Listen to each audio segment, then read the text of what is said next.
mais pour ñu empêcher perdre 5 ans boobu ban solution. mais c'est trop tard. amoo solution. non ñun am na solution. mais il faut les aider aussi.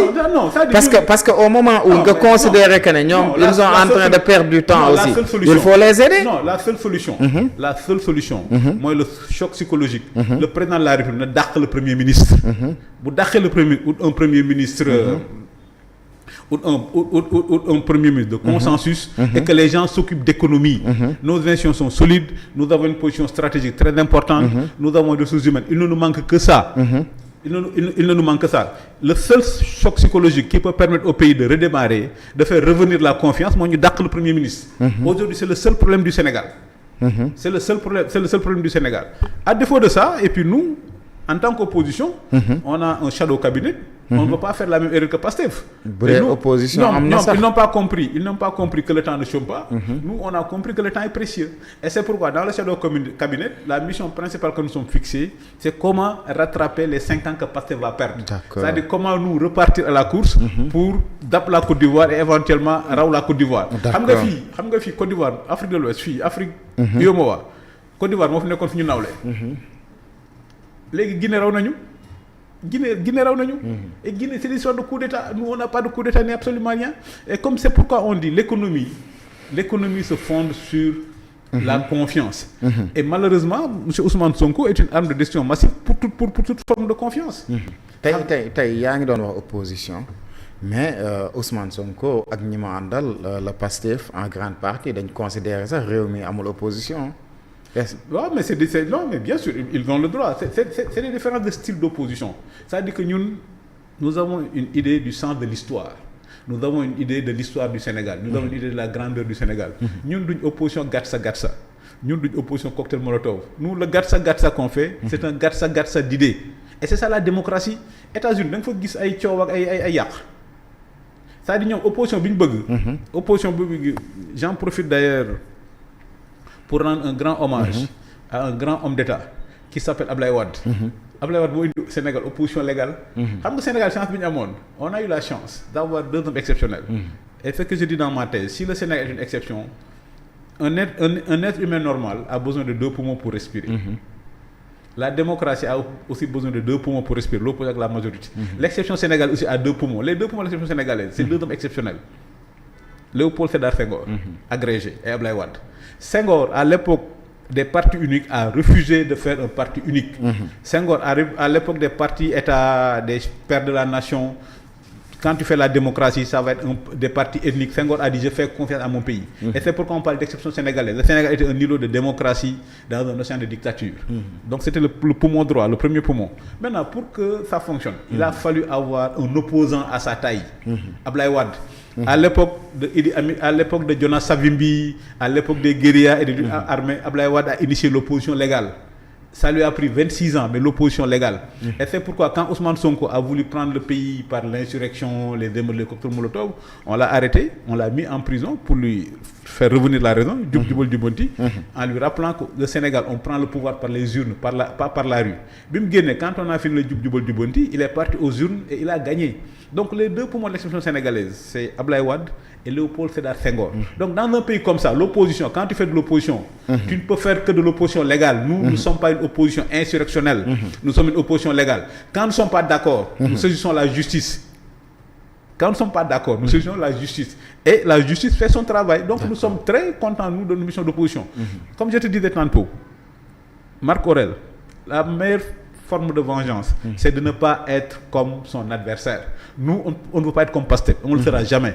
Et donc, nous ne serons jamais dans l'opposition insurrectionnelle parce que nous pensons que les Sénégalais sont des gens raisonnables. Donc, nous, on parle aux Sénégalais. Et maintenant, dans une démocratie, les rendez-vous pour que l'opinion tranche, ce sont les élections. Donc, nous, entre 2 élections, on s'oppose, mais dans la légalité. Mais est-ce que le Pastef aussi n'a pas réussi quelque chose? Moi, personne ne parle de l'opposition, mais on parle de Sonko et de Diomaye. Non, on parle de l'opposition. C'est ce que je suis en train de faire. C'est ce que Sambandong fait, c'est ce que tout le monde fait. Mais maintenant, le lutte fratricide là, ce sont des éléments d'information.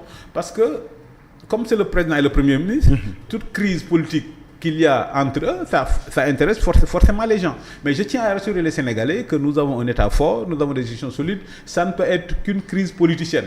Ça va pas être une crise institutionnelle, absolument rien du tout. Tey jii Diomaye bu dàqee Sonko dara du xew boo ko fi bàyyee aussi ba 2029 dara du xew. non mais du loolu la ñoom Cheikh Bara Ndiaye wax ah. ñoom Cheikh Bara Ndiaye ah. non ñoom yaa ngi leen di déglu. non jamais. Tu m'excuseras.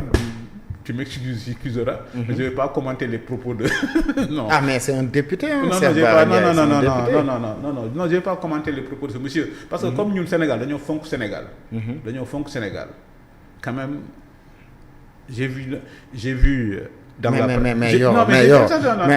un député aussi bu taxaw devant l'hémicycle aussi traité de président de bébé de l'année. Non, mais c'est pourquoi moi la haute idée que j'ai la grandeur de mon pays m'interdit de commenter les propos de ce monsieur. D'accord. Vraiment. Et ça montre le symbole de la décadence du Sénégal. Rien que ce monsieur à l'Assemblée nationale, c'est le symbole de la décadence du Sénégal. Et rien que quelqu'un comme El Malick Ndiaye sur le fauteuil de Maître Lamine Gueye, c'est le symbole de la décadence du Sénégal. Abbas Fall est la maire de Dakar, c'est le symbole de la décadence. Avoir un maire de Dakar qui qualifie Madiambal de noiro au pays de la négritude, au pays de Senghor, de Cheikh Anta Diop. Quand même Cheikh Anta Diop s'est battu pendant des années à écrire des livres pour restaurer la condition noire. Comme disait Aimé Césaire, le livre de Cheikh Anta Diop, Nation nègre et culture, c'est le livre le plus audacieux qu'un nègre ait jamais osé écrire. Et nous retrouver dans une situation où le maire de Dakar qualifie Madiambal de noiro en pensant le dégrader, c'est un scandale. Et c'est ça le symbole de la décadence. C'est une sorte de régression. Quand même, quand nous étions une exception, quand tu partais dans le monde, les pays de la sous-région, le CA était une référence en termes culturels, en termes intellectuels, en termes de débat. Et donc moi, tu m'excuseras, l'idée que je me fais de mon pays, la grandeur de mon pays, que nous voulons restaurer, m'interdit de commenter les propos de ce monsieur. De Cheikh Bara Ndiaye. Même son nom, tu ne veux pas. Non, même son nom. Mais sur le plan purement religieux aussi, je ne peux pas commenter ce qu'il dit. Parce que tu sais ce que l'islam dit de la... Si c'est ce que l'islam dit des charlatans, des personnes qui s'adonnent à mais de manière générale, hein, on ne parle pas de lui, mais de manière générale, on voit que avec querelle bi am les cadres de Pastef, la plupart des gens de Pastef, mais ils ont 4000 cadres. Hein? Les cadres de Pastef. Sérieusement. Non, sérieusement. Et puis, j'ai vu une fois, et je le salue d'ailleurs, je le connais pas. Parce qu'il faut être intellectuellement honnête. J'ai vu qu'il y a un de leurs gars, et puis je crois que c'est le directeur de la SNR, Société Nationale de Recouvrement, mais lui au moins il fait l'effort de travail intellectuel. Vraiment je le salue parce que c'est ça que nous voulons. Pour entamer le débat avec lui, parce qu'un jour je l'ai vu faire un grand texte, comme nous sommes dans le Ramadan, nous sommes de culture musulmane, je l'ai vu faire un grand texte où il comparait Sonko à Saladin. Saladin en arabe on dit Salahuddin al-Ayyoubi. Donc je veux juste dire à ce maître-là, et puis j'avais lu ton texte qui était excellent, mais je veux dire qu'il se trompe sur le plan historique. Quand on